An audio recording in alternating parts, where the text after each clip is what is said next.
I had something kind of embarrassing happen to me today. I realized I was doing a live news show, and I literally stopped talking. I kind of like lost my breath. I was talking about how the Democrats had 7 Democrats vote to increase ICE funding, in spite of the fact that there's clearly opposition to this right now, and I kind of just I kind of froze. I realized, perhaps in words, that we are all alone now. There is no institutional resistance to what is happening in America. Courts, law firms, schools, businesses, Congress, local governments, every traditional pillar of institutional resistance in the tripartite system has failed. And we are all alone.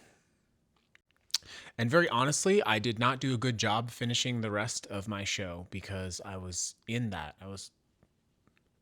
But I realized what it was. If you've ever been in a very serious car accident or something like that, there's a moment when at first you lock up and you get a lot of like your senses become very aware, but then once your brain figures out that you're not getting out of this and you are in fact going to be in the car accident, a very different feeling overcomes you. And in fact, time completely sort of slows down. It's a very jarring experience. Like literally 2 seconds can feel like 20 minutes. At least this has been my experience. And maybe I didn't freeze up for 20 minutes today. Maybe it was only 20 seconds. And maybe that's what happened to me. But if we're so alone, why doesn't it feel scary? I think a lot of people like myself actually wouldn't identify with a feeling of fear with what's happening in America right now. And I think that's because once we have accepted that this is coming, just like in a car accident, it changes you.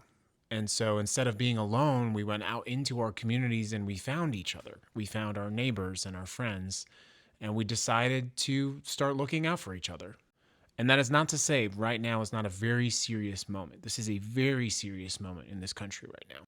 Once you realize that the institutional resistance is not coming to save you, you realize that you have to find each other. And I think a lot of people are finding each other, and they're doing it without their phones or without their algorithms, and they're doing it in their neighborhoods, in their towns.